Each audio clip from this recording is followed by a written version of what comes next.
Ito guys, yung isa kong balite na bonsai.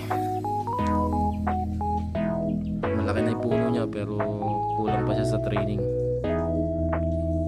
So nagsitaasan na yung mga sanga niya. So kailangan ko uling i-wire.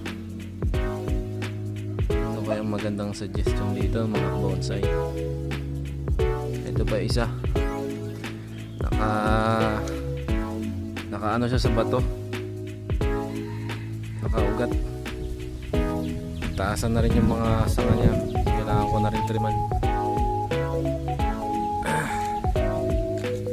Ito mamaya. Kakalbuin ko to mamaya. So ready na kayo mga kabonsai, mga halaman. Ito kaya anong magandang design dito. Dalawang puno kasi